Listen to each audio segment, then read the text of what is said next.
Warga negara asing memang wajib memiliki KTP elektronik, seperti yang tertera dalam Undang-Undang Nomor 24 Tahun 2013, terutama di Pasal 63, yang disebutkan bahwa warga negara asing wajib memiliki KTP elektronik, terutama untuk yang berusia 17 tahun ke atas, dan juga pernah menikah ataupun menikah. Di situ wajib untuk memiliki KTP elektronik.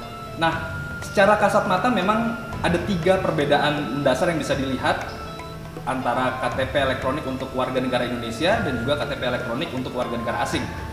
Untuk warga negara Indonesia di situ tertulis berlaku seumur hidup dan juga tulisannya berbahasa Indonesia dan warga negaraannya adalah warga negara Indonesia. Sementara untuk KTP elektronik warga negara asing, masa berlakunya tidak seumur hidup. Ada masa berlaku tersendiri. Yang kedua adalah isian 3 kolom, yaitu kolom pekerjaan, agama, dan juga status perkawinan ditulis dalam bahasa asing. Dan yang terakhir perbedaannya adalah warga negaraannya itu sendiri. Bukan tertulis warga negara Indonesia, namun tertulis negara asal dari pemilik KTP tersebut. WNA yang sudah dapat KTP elektronik, kemudian berapa banyak, masih adakah di antara mereka yang masuk ke dalam DPT? Karena WNA kan nggak boleh menggunakan hak pilih. Prinsipnya tidak diperbolehkan orang yang tidak memenuhi syarat untuk menggunakan hak pilihnya untuk menggunakan hak pilihnya pada hari pemungutan suara. Prof. Zudan, ini kan sedang ramai diperbincangkan ketika ada KTP elektronik untuk WNA. Kemudian ramai diperbincangkan, kami ingin ketahui sebenarnya apakah memang KTP elektronik untuk WNA itu sudah sesuai dengan undang-undang yang ada? Kalau kita melihat konfigurasi Adminduk Indonesia,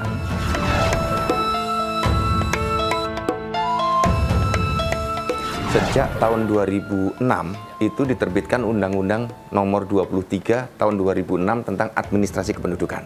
Nah, yang diatur itu penduduk. Penduduk meliputi WNI dan WNA.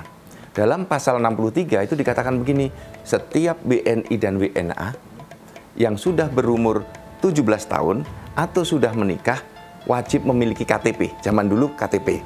Khusus untuk WNA harus mengurus KTP ketika memiliki izin tinggal tetap. Nah, artinya sejak tahun 2006 WNA itu bila memiliki izin tinggal tetap wajib memiliki KTP. Nah, mulai di tahun 2013 aturannya diubah dari KTP menjadi KTP elektronik. Maka dari KTP yang lama bertransformasi dengan menjadi KTP elektronik. Artinya WNA memiliki identitas di Indonesia itu sudah sejak 12 tahun yang lalu. Diatur di Undang-Undang 23 2006 yang diubah dengan Undang-Undang 24 tahun 2013. Artinya memang aturan ini sebelumnya jauh hari sudah ada begitu. Sudah lama sekali. Nah, ini kan terjadi kehangatan politik. Kita semuanya terkejut.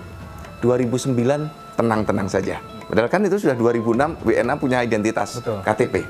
2014 landai aman. Nah, 2019 ini luar biasa, berbeda sekali. Ini kami dan juga publik tentu butuh pencerahan begitu sebenarnya, Prof. Apa fungsinya itu sama nggak dengan KTP yang dimiliki oleh WNI juga yang memiliki hak politik dan lain-lain itu? Tentu saja berbeda. Untuk WNA tidak memiliki hak politik, tidak boleh memilih dan tidak boleh dipilih menjadi bupati, gubernur, wali kota, presiden, anggota DPR, nggak boleh. Karena syarat untuk memilih pertama kali harus WNI. Nah, sekarang kan banyak kekeliruan-kekeliruan. Orang mengatakan syarat memilih KTPL. Enggak. Syarat pertama harus WNI dulu. Administrasinya punya KTPL untuk membuktikan dia sudah 17 tahun atau sudah pernah menikah.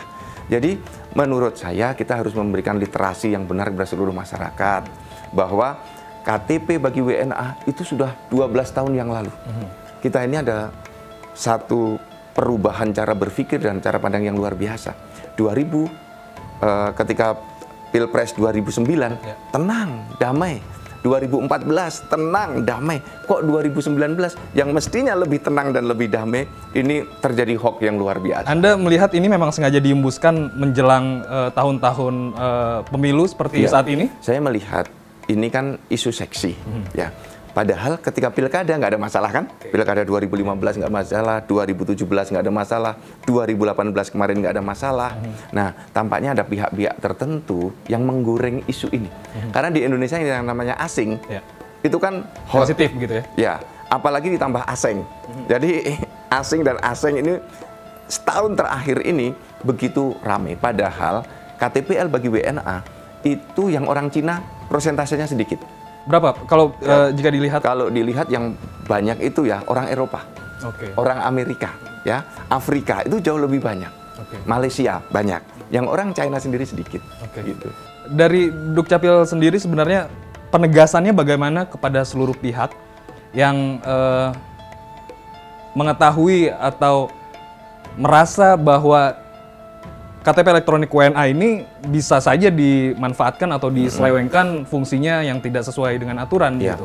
Pertama begini, kita harus memahami norma hukumnya bahwa KTP bagi WNA itu sudah ada sejak 12 tahun yang lalu di Undang-Undang 23 tahun 2006. Kemudian KTP WNA tidak bisa digunakan untuk memilih karena syarat memilih pertama kali harus warga negara Indonesia. Dan yang ketiga, kalau WNA mau nyoblos, nekat datang ke TPS, di TPS kan ada saksi-saksi. Ada saksi parpol, saksi dari capres, ada pengawas TPS.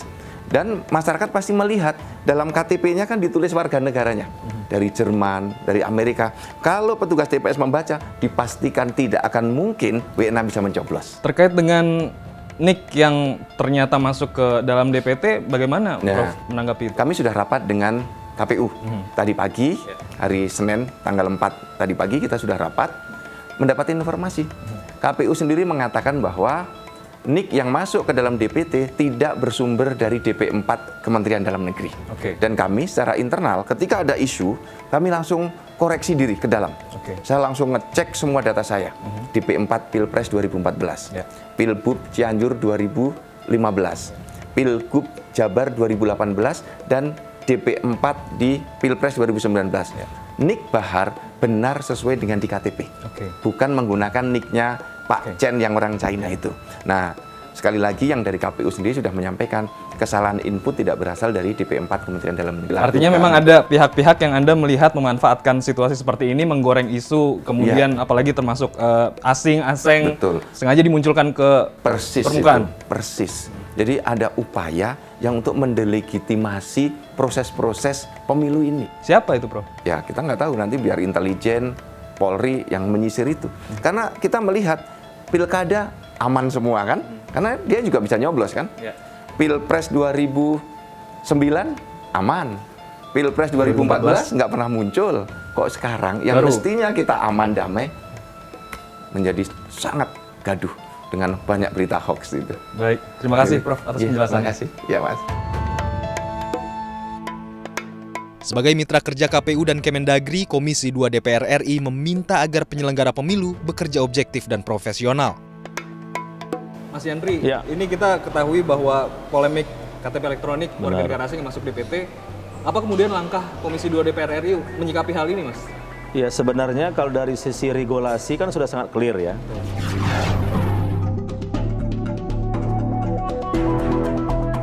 Bahwa memang di Undang-Undang Kependudukan nomor 24 tahun 2013 itu boleh orang asing mempunyai KTP elektronik. Itu di pasal 6364. Tapi mereka hanya boleh mempunyai KTP elektronik sebagai data kependudukan. Nah, dalam hal kepemiluan kita sudah atur di Undang-Undang Pemilu nomor 7 tahun 2017, saya wakil ketua Pansus waktu itu sangat tegas di pasal 193 itu bahwa hanya warga negara Indonesia yang boleh memilih dan dipilih. Nah, sehari ini faktanya kita temukan, walaupun di awal para pihak yang berkompeten itu banyak membantah, katanya hoax atau apa, ternyata hari ini kan kita terbukti begitu ya. kita temukan banyak. Ada faktanya. Artinya ada hal yang serius menurut saya, karena itu pertama menyangkut kedaulatan negara kita. Nah, kemudian yang kedua itu artinya ada pelanggaran undang-undang. Ya kan, jangan sampai tahapan pemilu atau nanti pas finalisasi hasil pemilu itu ada hal yang cacat dari sisi tahapan yang dilalui oleh penyelenggara maupun pemerintah. Gitu. Nah, Anda melihat ini ada unsur kesengajaan kah atau seperti apa, Mas Henry? Saya lihat pertama ketidaktahuan mungkin ya. Jadi unsur di bawah itu karena warna dan bentuk, kemudian jumlah angka NIK antara orang Indonesia sama penduduk asing itu sama. Kemudian perekaman juga sama.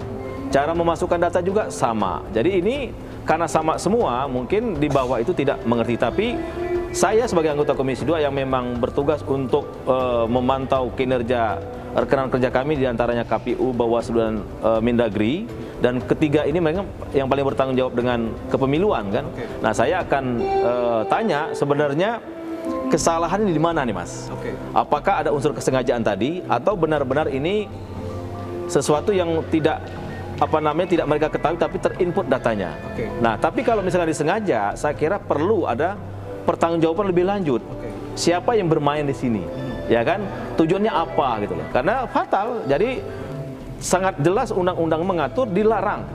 Nggak boleh gitu loh. Artinya kalau dilarang ya tentu ada tidak pidananya, ada konsekuensi hukumnya gitu. Maka saya akan meruntut ini akar masalah di mana, kemudian siapa pelakunya, apa niatnya. Saya kira ini penting supaya apa yang kalau kita runtut itu, supaya kecurigaan masyarakat menghadapi pemilu yang memang sangat ketat seperti ini, apalagi banyak di isu berseleweran dan terkadang isu itu menjadi kebenaran gitu loh. Ya kan? Selama ini pemerintah yang tadinya dibantah hoax gitu ya. Dibantah hoax, bahkan KPU mau melaporkan orang-orang yang menyebarkan EKTP orang asing itu ternyata bukan hanya di Cianjur. Di beberapa wilayah banyak gitu loh. Nah, artinya ini serius menurut saya. Sebagai isu yang sensasional dan rawan dipolitisasi, Perkumpulan Pemilu untuk Demokrasi atau Perludem berharap kisruh daftar pemilih tetap tidak kembali terjadi. Kesenjangan informasi di masyarakat kita soal apa yang dimaksud dengan KTP elektronik.